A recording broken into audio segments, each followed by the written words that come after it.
Good evening. Today, we transitioned from search and rescue to recovery. We need to bring a sense of closure and comfort to the families, and we take that very seriously. And to all the families, I say, estamos contigo, ahora y siempre.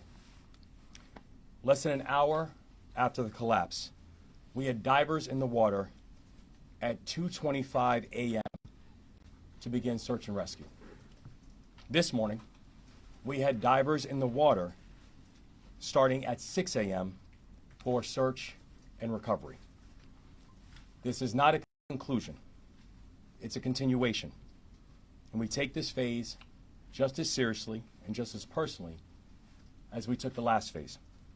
And I want to thank, as always, all of our first responders, the Maryland State Police, the Coast Guard, the Natural Resources Police, Baltimore City Police Departments, in Baltimore County, Baltimore City, and Prince George's County Fire Departments, and everybody who was involved inside of this work.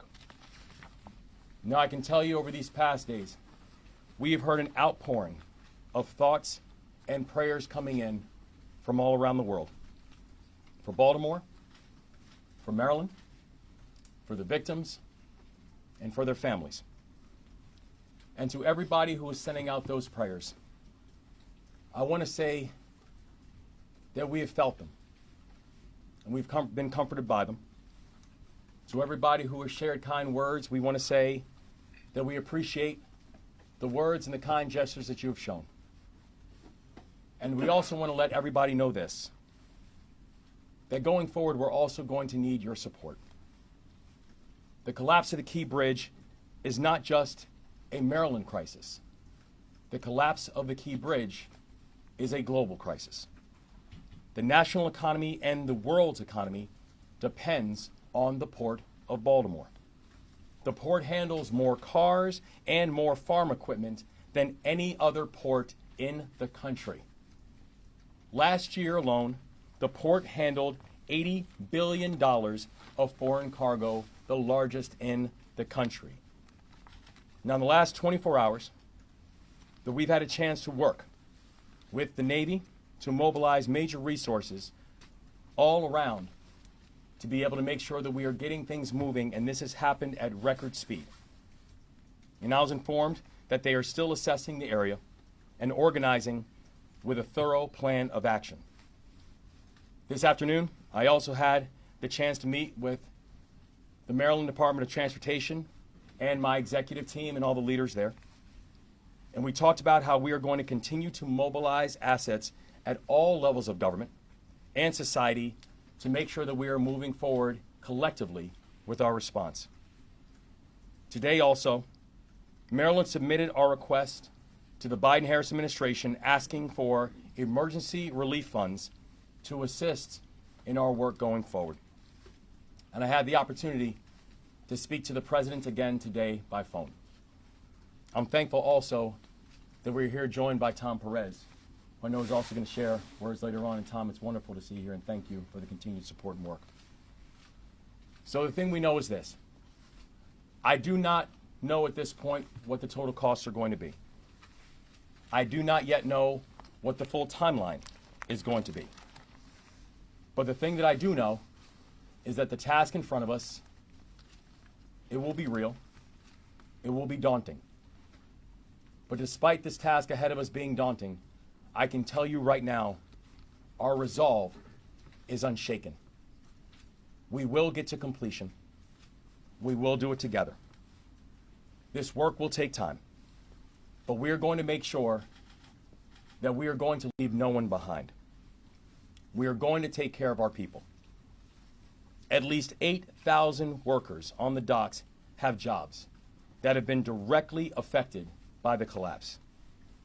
We need to make sure we're supporting them in this moment, and we need to make sure that we are getting them back on the job. And the same goes for many others that have been affected by this crisis, both directly and indirectly. We are going to move forward together because that's what we do. Because we are Maryland tough and Baltimore strong. I will now turn it over to Colonel Butler from the Maryland State Police for updates. Thank you, Governor. I'm Colonel Roland L. Butler, Jr., Superintendent of the Maryland Department of State Police. This morning, as the Governor said, we moved from search and rescue to search and recovery. The Maryland State Police, along with the underwater recovery teams, supported by state, local, and federal partners, made a tragic finding. Shortly before 10 a.m., divers located a red pickup truck submerged in approximately 25 feet of water in the area of the middle span of the bridge. Divers recovered two victims of this tragedy trapped within the vehicle. The victims were identified as Alejandro Hernandez Fuentes, 35 years old, of Baltimore, and Dorlian Ranial Castillo Cabrera, 26 years old, of Dundalk. Their family members were notified just over an hour ago in person by Maryland State Police personnel with crisis intervention personnel present. Knowing the gravity of this, we've provided them with a list of resources that they can refer to and refer their friends and family to. At this point, based upon the conditions, we're now moving from a recovery mode to a salvage operation. Because of the superstructure surrounding the vehicle, what we believe are the vehicles, and the amount of concrete and debris, divers are no longer able to safely navigate or operate around that. We have exhausted all search efforts in the areas around this wreckage, and based on sonar scans, we firmly believe that the vehicles are encased in the superstructure and concrete that we tragically saw come down. At this point, as this moves to a salvage recovery effort, the Maryland State Police will continue to support the Unified Command as the salvage assessment phase takes place, and the U.S. Coast Guard will brief you additional information regarding what to expect and possibly how long this could take. But I'll tell you now, there's no definitive timeline on this. Please be patient. Please keep the family members in mind. In coordination with our FBI partners, we've determined the countries of origin of those that are presumed deceased to be Mexico, Guatemala, El Salvador, and Honduras. The notifications to these individuals' family members and loved ones outside of the United States is being handled by the Federal Bureau of Investigation in accordance with their established protocols. Again, I encourage you all to think about these people and those that they love and they lost. They're going to need your love and support. Now hand it off to the Admiral. Good evening. My name is Rear Admiral Shannon Gilreath. First, I want to say our deepest condolences and sympathy go out to the families of the impacted individuals. I also want to announce that the Coast Guard, along with our federal and state and local agency partners, have stood up a unified command. Our number one priority in that unified command is to reopen the waterway so that we can safely move commerce in and out of the Port of Baltimore. That's our number one priority. We're going to do that as soon as possible and as safely as possible. So that's what we're doing from a unified command perspective. Thank you very much.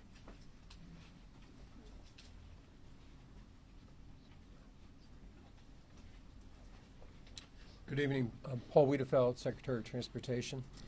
The entire department is heartbroken to have lost these individuals on one of our facilities. I did want to update you on the efforts that we're doing to move forward with the reconstruction of the bridge. As was mentioned earlier by the governor, we have applied for the dollars, the federal dollars that are available for this type of purpose. I sent a letter earlier this morning. I just got off a phone call with the Federal Highway Administrator on the process that we're moving forward. We intend to receive some additional federal dollars very quickly to start that process, and then we will come up with a design for the replacement of that bridge as quickly as possible to get the port back up and the community back up and running. Thank you.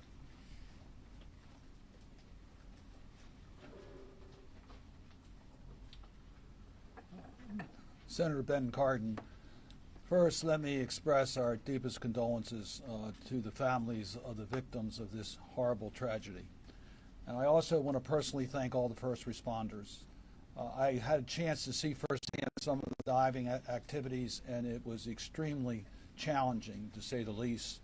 And we know that the quick action of our first responders saved lives by keeping vehicles off the bridge before it collapsed. So I really want to congratulate our first responders.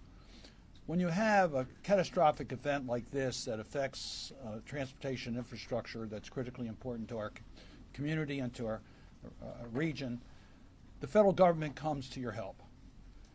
And we are asking the federal government to help us through this crisis.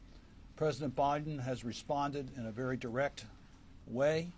We are very confident that we will get the immediate attention that we need, thanks to the Biden administration and our federal partners.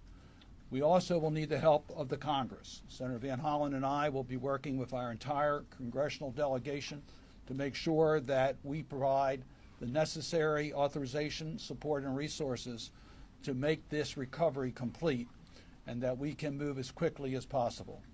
Make no mistake about it, our top priority is to get the shipping lane open. We recognize that every day it's closed, the impact it has not just on Baltimore and our economy and the state of economy, but in our country, and affects the global supply chain. And we recognize that we have to move with dispatch in regards to opening the channel. We are also working today on a replacement bridge so that we can also have those plans in place and have the tools and resources available so that we can reconstruct the bridge as quickly as possible. First priority, open the shipping lanes, let us replace the bridge, and we appreciate the fact that the federal government is there every step of the way. Senator Van Hollen.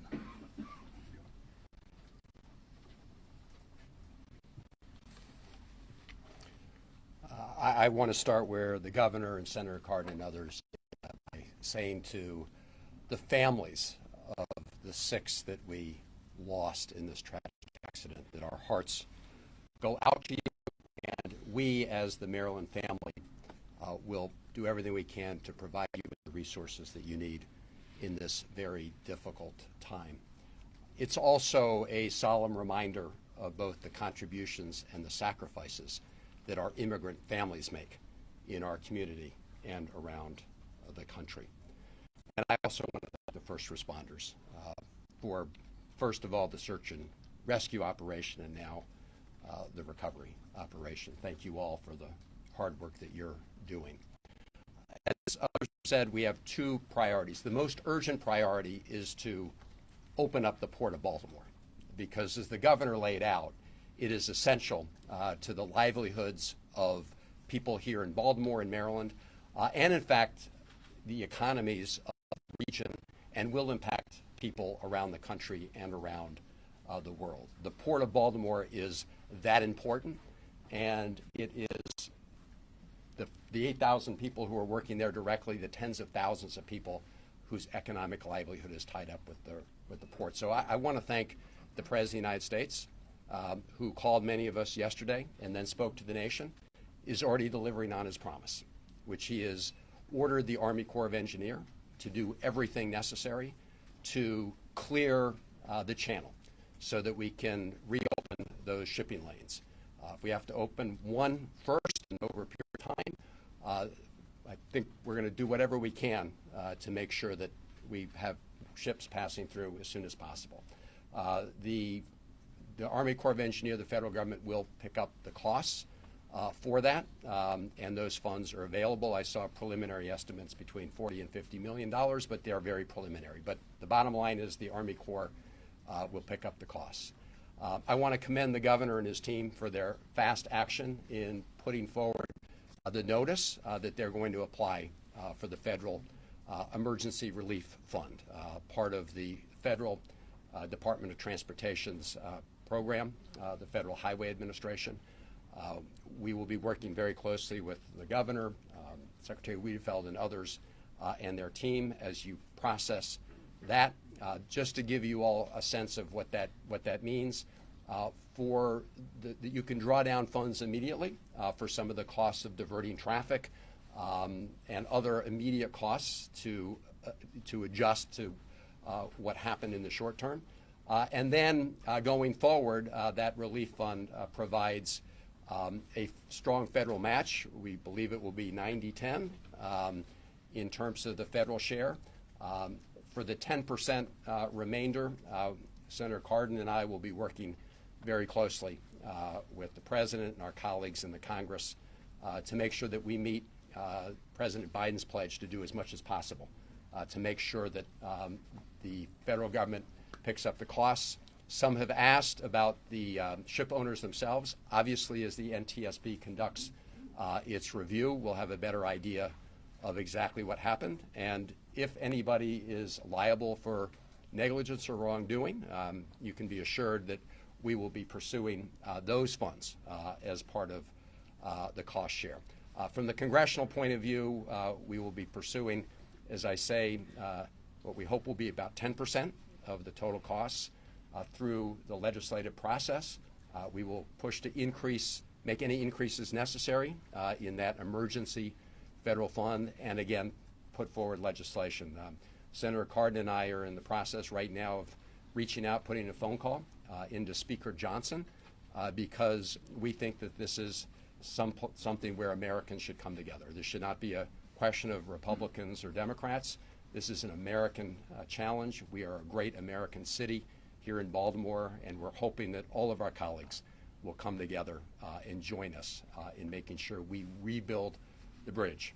Because as the governor said, we do this together, and we hope that will also be true in the United States Congress. So thank you to everybody who's been part of this.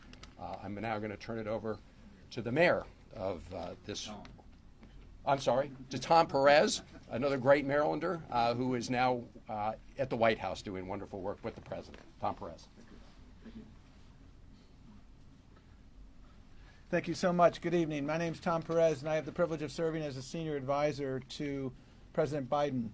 And President Biden, like the nation, grieves for these victims. And he is no stranger to tragedy in his own family. And Governor, thank you so much for your leadership throughout this challenging situation. It's been steadfast, and it has been remarkable. We are all in this together. When President Biden first heard about this yesterday morning, he summoned everyone who had a relevant stake in the game to come together to make sure that every federal resource was put to bear. So we see the Coast Guard, we see the Army Corps, we see the National Transportation Safety Board, we see the Department of Labor. The President directed us to make sure that we are doing everything possible. Success occurs when everybody is working together. And that's exactly what is happening here. I met with the families earlier today, and it is really, really tragic. And we will get through this. We have no doubt about it. And the President has directed us to move heaven and earth. Those aren't my words, those are his words. To make sure we are helping the remarkable people of the great state of Maryland to move forward. And we will indeed, Governor, I can inform you with confidence that we will process your request promptly because the situation calls for prompt action. Déjame hablar poquito en español, porque las víctimas son latinos. Me llamo Tomás Pérez, yo trabajo por el presidente Biden. Hoy es un día muy, muy triste para nuestro estado y nuestro país.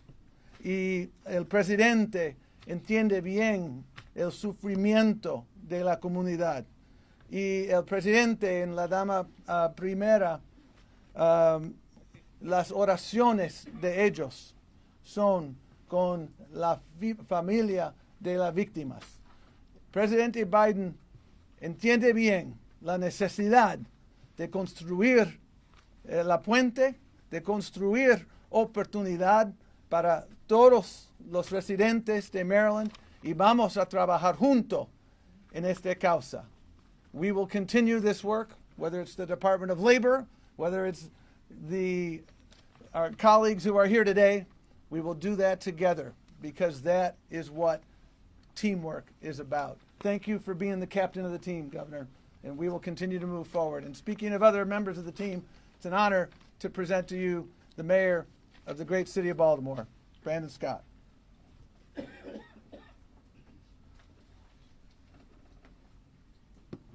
Good evening.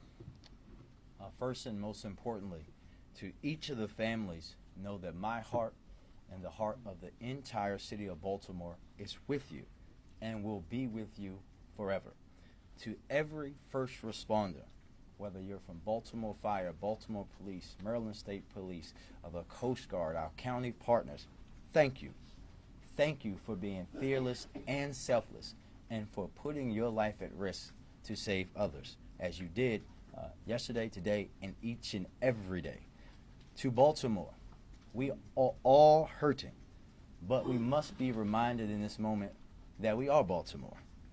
The city of Baltimore cannot be broken. We will continue to work with our federal and state partners through this. We will not be broken, but we are asking today also for some patience. As you heard, we will reopen the channel as quickly as possible, but it's just important that it's done the right way. We also, well, this is me, I'm also asking for folks to have a little bit of decency and respect. Don't spread misinformation. Don't play bridge engineer online or in the media. Remember that these are people's family members who lost their lives simply trying to make transit better for the rest of us. We are strong. Our spirit in our city is strong and cannot be broken. We will rebuild and heal the Baltimore way, and that's together. Thank you, and I'll turn it back over to the governor.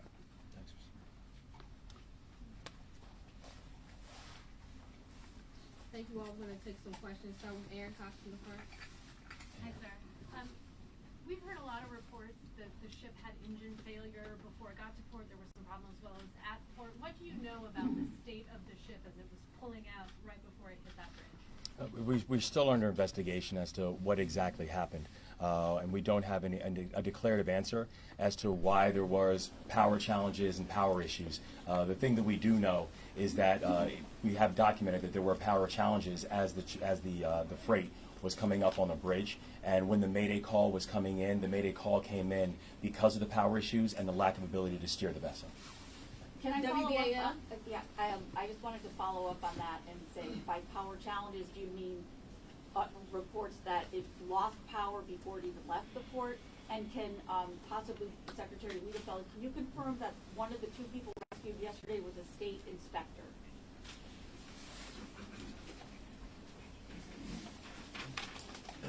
Yes, one of them was an inspector, actually with a contractor, but not with the firm that was doing the work. I'm sorry, what? It was a engineering firm, and not the people doing the work on the bridge. Contracted by the state? Yes, To do your, yes, so but the not state- a state employee. Bronner, right, with Bronner Builder? No, Bronner Builder is the construction company, and then there's another engineering company, I'll get you the name, and that was the construction manager overseeing the work. Okay. And what about the engine question? Confirm it, Coast Guard. So, as far as the engine goes, we were not informed of any problems with the vessel. We were informed that they were going to conduct routine engine maintenance on it while it was in port, and that's the only thing we were informed about the vessel in that regard, ma'am. Thank you. Brian? Can you say any more about what the power issue was? There have been some conjecture that maybe fuel was involved. What is known about that at this time? So what we know at this time is we don't have a confirmed answer as to what exactly the power issue was. We know that the power issue connected and meant it was an inability for there to be proper steering and proper adjustments on the vessel, but we do not have any further details as of yet until a further investigation is completed. Fox 45. We know drivers were stopped from going onto the bridge, but were construction workers able to be notified? Yes. So the first responders, who again were really moved heroically, after the first Mayday was called, were able to both move towards keeping additional cars from coming on the bridge, and also begin to notify some of the workers and people on the bridge that they needed to move off the bridge. In fact, one of the survivors who I had the opportunity to speak with, one of the things he mentioned to me was as he was moving off of the bridge and literally saw the bridge fall right after he moved off, it was because it was a first responder who was telling him to move off of the bridge.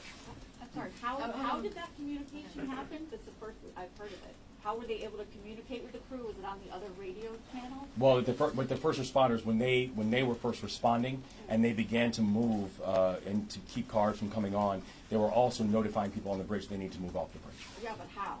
The question. How did they notify them? Cell phone, radio? Well, I think we'll find out by investigation what exactly happened. I know that the one person I spoke with, he said it was audibly that the officer was telling him to move off. All right, we're gonna move on ABC 7. So I was essentially going to ask that same question, just to confirm that there were efforts made.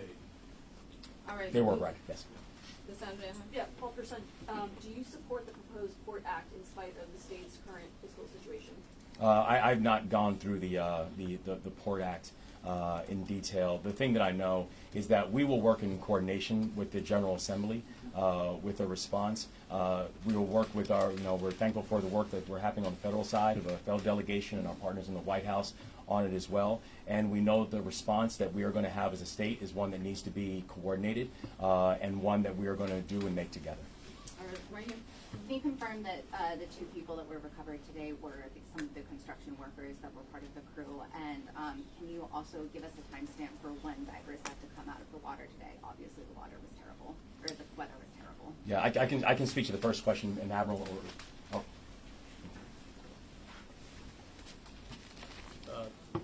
Your first question, as I understand it, shortly after 10 a.m., the divers located the vehicle. It took them a while to secure that vehicle properly, place airbags around the vehicle. Then it was very slow traveling to tow that vehicle to the shoreline. At some point, they realized that the water's depth would not support towing it all the way in.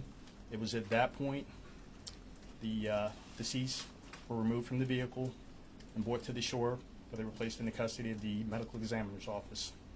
Second part of your question was? Can you just confirm those were two of the construction workers, two of the six? They were both working for the construction company. One of the individuals was identified by a driver's license in his pocket. The other individual was identified by fingerprint. So what time did all the searching stop today, or the in-water searching stop? Was it at that? The in-water searching stopped at about 4 o'clock today. The divers did exhaust the search area around that to ensure that they couldn't get in there. The sonar supported the conclusion that the divers all reached, and you had divers working from multiple jurisdictions, and the sonar simply said that they could not get to that area because it was fully encased in the superstructure. Now, once that salvage effort takes place and that superstructure is removed, those same divers are going to go back out there and bring those people closure. All right, next question. Governor, are you now ruling out that there were any other vehicles or potential victims beyond the six? Yeah, the information that we have as of right now is that there were no additional vehicles. There will still be a full investigation conducted, but we have no information as of right now that shows there are additional vehicles. And briefly, the nationalities, if you would, of the two victims recovered today.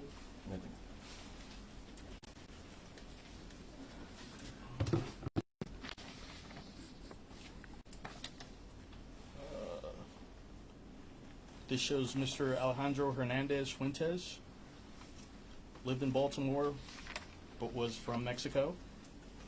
And Mr. Cabrera is from Guatemala. Can you just spell those names because we're all going to ask? Yeah. Thank you. Sorry. Which one would you like first? Alejandro? Sure. Alejandro. The middle is Hernandez. Hernandez. Last name of Fuentes. Fuetes.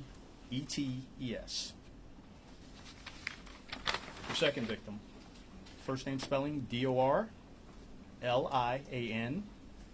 His two middle names Ronial. The next is Castillo, Castillo, and the last of Cabrera, Cabrera. are missing those names, we will give that to you afterwards if you did not get that. We'll take ABC News, we'll take 2 more questions after that. Do we have any updates on the medical condition of the survivor who was hospitalized? The survivor who was hospitalized was released earlier today. All right, next question. Has that person been interviewed, and what kind of interviews do you expect what kind of information do you expect to need to get from that person? Obviously, we're looking for any information pertaining to this tragedy. He has been interviewed. There will probably be follow-up interviews conducted by the Maryland State Police and NTSB, as well as federal partners. Have you learned anything in those that you think is important to what happened in the moments before the collapse? At this juncture, I would be remiss if I went into what's going on in an ongoing investigation. All right, Brad, one more time. Are barges with cranes on the way? I know there's no way to have a time frame for getting things reopened, but I guess I'm essentially asking, is help physically on the way? And do you have a time frame for when things could start being lifted from the water? I don't have a time frame on the actual lift yet because we're still putting those plans together. We're going to lift as soon as possible. We do have barges on the way and the crane barges as well. They're coming as we speak now, sir. We're going to take one final question. We don't have a question? Yeah, I have a question. We understand, at least in the past, that the cargo ships were brought by tug through and underneath the bridge, but that stopped several years ago for various reasons. Is there any, I'm not sure it's a local question, but is there any plans to maybe, once it's open, reinstitute that and have these ships tugged out? I'm sure you know, no matter if it could have been going 1 knot and it could have taken the bridge down someday. So, are there plans to change the protocol because of this? We will obviously investigate all protocols associated with this. We'll also look to the NTSB and some of their recommendations because they'll review every process that we follow at the Port of Baltimore. Thank you. Thank you, everyone. Excuse me.